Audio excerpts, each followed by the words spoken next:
High future nurses, আমি স্নেহা আর তোমাদের সবাইকে স্বাগতম জানাই নার্সেস নোটসে। এটি একটি স্মার্ট এডুকেশনাল চ্যানেল যেখানে তোমরা পাবে নার্সিং সাবজেক্টের শর্ট, সিম্পল আর exam ready notes, clear explanations আর হেল্পফুল গাইডেন্স সবকিছু এক জায়গায় শুধুমাত্র তোমাদের জন্য। তাই যদি তোমরা নার্সিং জার্নিটা আরো ইজি ও এফেক্টিভ করতে চাও তাহলে চ্যানেলটি অবশ্যই করে সাবস্ক্রাইব করে নিও আর বেল আইকনটিও প্রেস করতে ভুলো না। ভালো লাগলে অবশ্যই করে ভিডিওটিতে একটি লাইক করে দিও এবং ফ্রেন্ডসদের সাথে শেয়ার করো। তাহলে চলো শুরু করা যাক আজকের ভিডিও। আজকের ভিডিও টপিক হলো লো বার্থ ওয়েট বেবি পার্ট 2।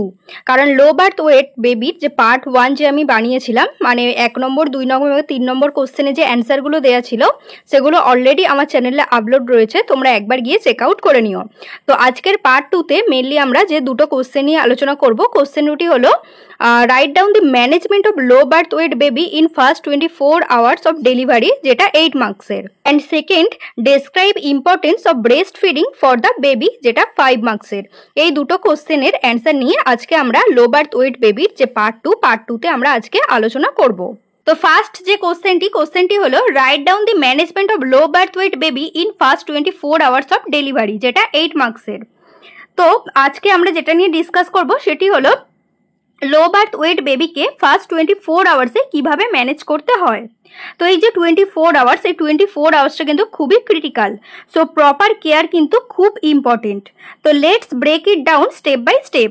তো অ্যাট ফার্স্ট ইমিডিয়েট অ্যাসেসমেন্ট। তো ইমিডিয়েট অ্যাসেসমেন্টে আমরা অ্যাট ফার্স্ট কি করব, dry the baby immediately to prevent heat loss. মানে বেবিকে কিন্তু ডেলিভারির পর সাথে সাথেই কিন্তু ড্রাই করে নিতে হবে যেন কোনো রকম কোনো হিট লস না হয়। And second clear the airway if needed, মানে সাকশন, নোজ অ্যান্ড মাউথ। যদি বেবির কোনো রকম কোনো মিউকাস থেকে থাকে তাহলে সাকশন দিয়ে নোজ অ্যান্ড মাউথটাকে কিন্তু খুব ভালো করে ক্লিন করে নিতে হবে। And next assess Apgar score at 1 to 5 minutes.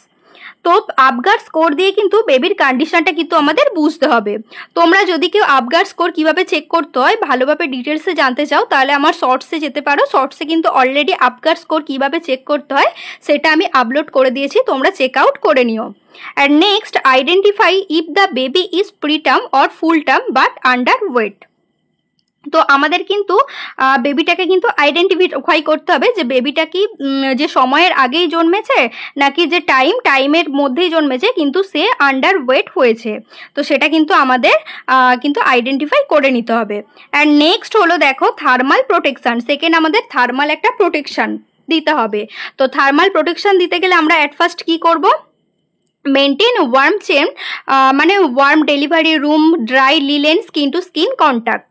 তো আমাদের কিন্তু একটা ওয়ার্ম চেনের মধ্যে কিন্তু বেবিকে রাখতে হবে, মানে ডেলিভারি রুমটাকে কিন্তু খুব ওয়ার্ম রাখতে হবে, ড্রাই কাপড় দিতে হবে এবং মায়ের চেস্টের সাথে কিন্তু স্কিন টু স্কিন কন্ট্যাক্ট করাতে হবে বেবিকে।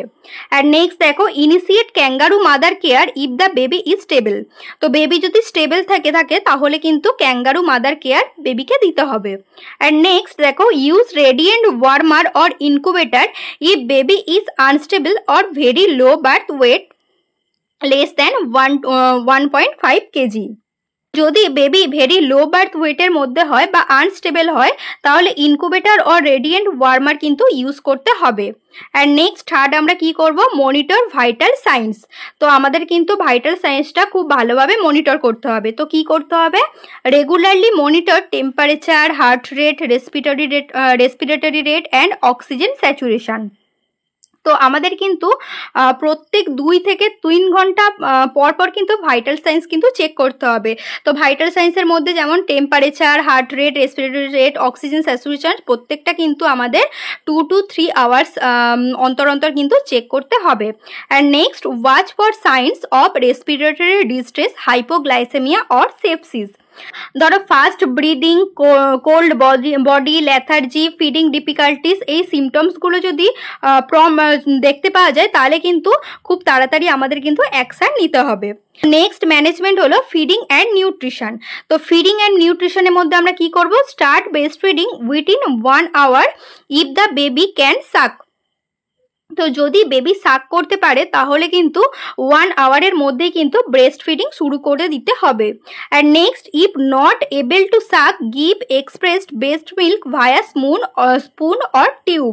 তো যদি বেবি সাক করতে না পারে তাহলে কিন্তু যে মায়ের যে ব্রেস্ট মিল্ক সেটা কিন্তু স্পুন বা টিউব দিয়ে কিন্তু বেবিকে খাওয়াতে হবে। অ্যান্ড নেক্সট দেখো, avoid formula unless medically indicated. Formula মিল্কটা কিন্তু যতটুকু সম্ভব কিন্তু অ্যাভয়েড করাটা ভালো। ডক্টর যদি রেকমেন্ড করে তখনই কিন্তু অপশান হিসেবে নিতে পারো। অ্যান্ড নেক্সট দেখো, ফিফথ ম্যানেজমেন্ট হলো ইনফেকশন প্রিভেনশন। তো ইনফেকশন প্রিভেনশনটা কিন্তু খুব ইম্পর্টেন্ট একটা ম্যানেজমেন্ট। তার জন্য কি করতে হবে আমাদের? অ্যাট ফার্স্ট দেখো, strict hand hygiene by all care givers. যে কেউ বেবিকে কেয়ার করবে সবাইকে কিন্তু প্রপার হ্যান্ড ওয়াশিং কিন্তু করতে হবে। Next, avoid unnecessary invasive procedures. ধরো আইভি, ক্যাথেটার উইথাউট ইন্ডিকেশনস, যদি কোনো কিছু জরুরি দরকার না হয় তাহলে কিন্তু সেই ইনভেসিভ প্রসিডিওরগুলো কিন্তু না করাই ভালো। নেক্সট দেখো, monitor for early signs of infection. তো বেবি যদি অ্যাক্টিভ না থাকে, খুব কম খায় বা ল্যাথার্জি থাকে, এইসব কিন্তু ইনফেকশনের কিন্তু একটা আর্লি সাইন, সেগুলো কিন্তু আমাদের অবশ্যই করে কিন্তু মনিটর করতে হবে। অ্যান্ড নেক্সট সিক্স ম্যানেজমেন্ট দেখো, কর্ড অ্যান্ড আই কেয়ার। তো কর্ড অ্যান্ড আই কেয়ারের ক্ষেত্রে ফার্স্ট আমরা কি করব? Keep the cord stump clean and dry cord care. তো বেবিকে কিন্তু একটা কর্ড কেয়ার খুব ভালোভাবে দিতে হবে যাতে যে বেবির কর্ডটা কিন্তু ক্লিন অ্যান্ড ড্রাই থাকে। অ্যান্ড নেক্সট দেখো, instil antibiotic eye drops or ointment to prevent ophthalmic neonatorum. তো বেবির যে আইতে কিন্তু ইনফেকশন যাতে না হয় তার জন্য কিন্তু অ্যান্টিবায়োটিক আই ড্রপ অ্যাপ্লাই করতে হবে, অবভিয়াসলি কিন্তু ডক্টরের প্রেসক্রাইবড। অ্যান্ড নেক্সট দেখো, আইডেন্টিফিকেশান অ্যান্ড ডকুমেন্টেশন। তো আইডেন্টিফিকেশান অ্যান্ড ডকুমেন্টেশনের মধ্যে ফার্স্ট কি করতে হবে? Tag the baby with proper identification. তো বেবিকে কিন্তু কনফিউজ না করার জন্য একটা আইডেন্টিফাই ব্যান্ড কিন্তু পরিয়ে রাখতে হবে বেবির হাতে। অ্যান্ড নেক্সট দেখো, document birth weight, time, vitals and interventions. তো বেবি যখন বর্ন হলো তখনই যে exact weight, time of birth, vital signs, যে কোনো ইনজেকশন বা প্রসিডিওর সব কিন্তু রেকর্ড করে রাখতে হবে। অ্যান্ড নেক্সট যে 8 নম্বর ম্যানেজমেন্টই হলো প্যারেন্টাল কাউন্সিলিং অ্যান্ড সাপোর্ট। তো প্যারেন্টাল কাউন্সিলিং অ্যান্ড সাপোর্টে আমরা কি করব?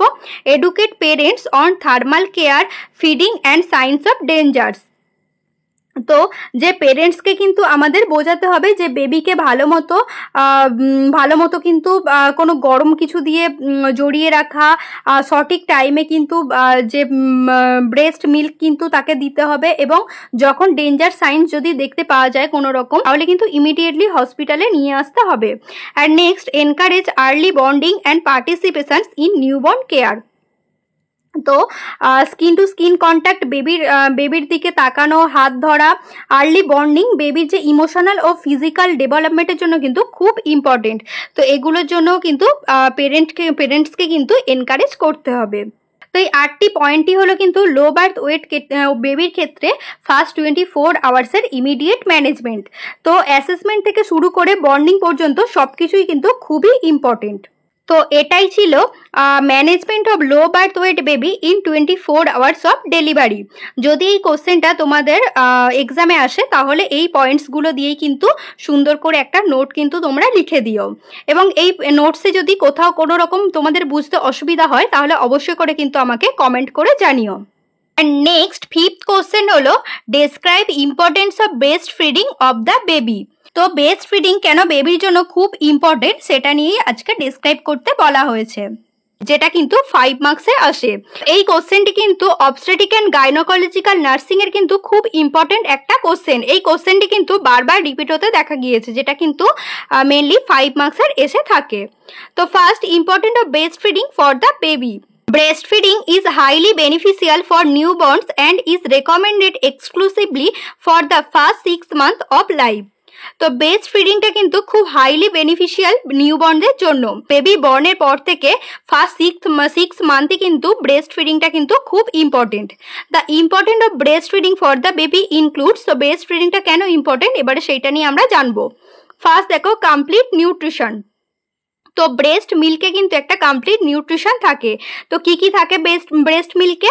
Breast milk contains all essential nutrients, protein, fats, vitamin and minerals. তো যে ব্রেস্ট মিল্কটা কিন্তু কন্টেন্ট হয় প্রোটিন, ফ্যাটস অ্যান্ড মিনারেলস দিয়ে। তো এটা কিন্তু required for the babies growth and development. তো যেটা কিন্তু বেবির গ্রোথ অ্যান্ড ডেভেলপমেন্টে কিন্তু খুব ইম্পর্টেন্ট। আর নেক্সট সেকেন্ড দেখো, boost immunity. It contents antibodies, specially IgA, that protects the baby from infections like diarrhoea, pneumonia and year infections. তো এই যে ব্রেস্ট মিল্কটা কিন্তু কন্টেন্টস একটা অ্যান্টিবডি দিয়ে। অ্যান্টিবডিটা হলো IgA, যেটা কিন্তু বেবিকে কিন্তু প্রোটেক্ট করে কোনো রকমের ইনফেকশনস যেমন diarrhoea, pneumonia and year infections, এগুলো থেকে কিন্তু বেবিকে প্রোটেক্ট করে। অ্যান্ড নেক্সট দেখো, দিস ইজ ইজিলি ডাইজেস্টেবল। তো যে ব্রেস্ট মিল্কটা কিন্তু খুব তাড়াতাড়ি বেবির কিন্তু ডাইজেস্ট হয়ে যায়। তো breast milk is easier to digest than formula milk, reducing the chances of constipation and colic. তো ব্রেস্ট মিল্কটা কিন্তু ফর্মুলা মিল্কের তুলনায় কিন্তু খুব তাড়াতাড়ি কিন্তু বেবির কিন্তু ডাইজেস্ট হয়ে যায়। ব্রেস্ট মিল্কটা কিন্তু বেবি যদি পান করে তাহলে কিন্তু বেবির কনস্টিপেশন, গ্যাস বা কোলিকের চান্স কিন্তু অনেক কমে যায়। অ্যান্ড নেক্সট ফোর্থ দেখো, প্রমোট ব্রেনস ডেভেলপমেন্ট। তো DHA and other fatty acid in breast milk support the baby's brain and nervous system development. Breast মিল্কটা কিন্তু তৈরি DHA অ্যান্ড ফ্যাটি অ্যাসিড দিয়ে, তো যেটা কিন্তু ব্রেন অ্যান্ড নার্ভাস সিস্টেম ডেভেলপমেন্টের জন্য কিন্তু খুবই ইম্পর্টেন্ট। অ্যান্ড নেক্সট ফিফথ দেখো, রিডিউসেস রিস্ক অফ ডিজিজেস। তো breastfeed babies have a lower risk of developing allergies, asthma, diabetes and childhood obesity. Breastfeed baby কিন্তু একটা লো রিস্ক থাকে allergy, asthma, diabetes and obesity থেকে। Breast milk কলারে কিন্তু বেবির কিন্তু যে চাইল্ডহুড ওবেসিটি, অ্যাজমা, ডায়াবেটিস এগুলোর কিন্তু রিস্ক অনেক কমে যায়। নেক্সট হলো দেখো, বন্ডিং অ্যান্ড ইমোশনাল সিকিউরিটি। তো breast milk promote skin to skin contact which helps in building a strong emotional bond between the mother and the baby. যখন কিন্তু একটা মা তার বেবিকে ব্রেস্ট ফিডিং করায় তখন কিন্তু একটা স্কিন টু স্কিন কন্ট্যাক্ট হয়। এটা কিন্তু বেবির মধ্যে একটা বড় ইমোশনাল সিকিউরিটি তৈরি করে। তো এই যে ব্রেস্ট ফিডিং করানোর জন্য কিন্তু মা এবং বেবির মধ্যে কিন্তু একটা কিন্তু স্ট্রং ইমোশনাল বন্ডিং কিন্তু তৈরি হয়। অ্যান্ড নেক্সট দেখো, optimal growth. Breast feeding helps the baby gains appropriate weight and development strong bones and muscles. মায়ের যে ব্রেস্ট মিল্ক খাওয়ার জন্য কিন্তু বেবির যে ওয়েট কিন্তু ভালো মতো ভাবে গেইন করে এবং যে বোন এবং মাসল যেগুলো কিন্তু খুব স্ট্রং হয়। And next দেখো, safe and hygienic. Breast milk is always available sterile and the right temperature, reducing the risk of contamination. Breast মিল্কটা কিন্তু অল টাইম কিন্তু অ্যাভেলেবেল থাকে, একটা কিন্তু স্টেরাইল কিন্তু রাইট টেম্পারেচারে থাকে এবং যেটা কিন্তু কোনো রকম কন্টামিনেশন লাগে না। আর যদি কোনো আমরা ফর্মুলা মিল্কটা যদি বেবিকে খাওয়াই তাহলে কিন্তু সেক্ষেত্রে কিন্তু আমাদের একটা বটল লাগবে, বটলটা কিন্তু অবশ্যই করে কিন্তু স্টেরাইল করা লাগবে। সেই যে দুধ ফর্মুলা মিল্কটা কিন্তু আমাদের গরম করতে হবে এবং সেটাকে কিন্তু অনেক সময় কন্টামিনেট হয়ে যায়, তো যে কারণে কিন্তু বেবি কিন্তু সেফ এবং হাইজেনিক থাকে না। তো সেই জন্য কিন্তু অবভিয়াসলি কিন্তু আমাদের মায়ের যে ব্রেস্ট মিল্কটা কিন্তু প্রেফার করা হয় প্রত্যেকটা বেবির ক্ষেত্রে। নেক্সট হলো কনক্লুশন। তো কনক্লুশনটা কি? Breast feeding plays a vital role in the physical, emotional and immunological development of the baby. It lays the foundation for a healthy life. বেবির যে ফিজিক্যাল, ইমোশনাল অ্যান্ড ইমিউন ডেভেলপমেন্টে কিন্তু ব্রেস্ট ফিডিং খুব vital role একটা play করে। তাই অবশ্যই করে কিন্তু বেবি বার্থের পরে 6 মান্থ কিন্তু যে এক্সক্লুসিভ ব্রেস্ট ফিডিংটা কিন্তু বেবিকে দেওয়াটা খুবই জরুরি। তো এই যে 8টি পয়েন্ট আমি বললাম, এই 8টি পয়েন্টই ছিল কিন্তু importance of breast feeding for the 6 month of a baby. তো এক্সামে এই কোশ্চেনটা কিন্তু বারবার কিন্তু রিপিট হতে দেখা গিয়েছে, তাই প্রত্যেকটা পয়েন্ট কিন্তু তোমরা ভালোভাবে বুঝে নিও। যদি তোমাদের কোনো রকম কোনো অসুবিধা থেকে থাকে অবশ্যই করে আমাকে কমেন্টে জানিও, আমি তোমাদের হেল্প করার অবশ্যই করে চেষ্টা করব। তো আগের ভিডিও মানে low birth weight baby part 1-এ কিন্তু 1, 2, 3 নম্বর কোশ্চেনটা কিন্তু আলোচনা করে দিয়েছিলাম এবং পার্ট 2-তে কিন্তু আমি অলরেডি যে লো বার্থ ওয়েট বেবির 4 এবং 5 নম্বর যে কোশ্চেনটা নিয়েও কিন্তু আলোচনা করে দিলাম। এই টপিকটা যদি বুঝতে তোমাদের কোথাও কোনো অসুবিধা থেকে থাকে অবশ্যই করে কিন্তু আমাকে কমেন্ট করে জানিও। সো এইরকম নার্সিং এর নোটস এবং জব আপডেট পাওয়ার জন্য অবশ্যই করে আমার চ্যানেল নার্সেস নোটকে সাবস্ক্রাইব করতে ভুলো না। যদি ভিডিওটি ভালো লেগে থাকে তাহলে অবশ্যই করে ভিডিওটিকে লাইক করে দিও এবং বন্ধুদের সাথে শেয়ার করো। এবং নেক্সট তোমাদের কোন টপিকের ওপরে ভিডিও লাগবে অবশ্যই করে কিন্তু আমাকে কমেন্ট করে জানিও। আজকের ভিডিও এই পর্যন্তই, দেখা হচ্ছে নেক্সট ভিডিওতে।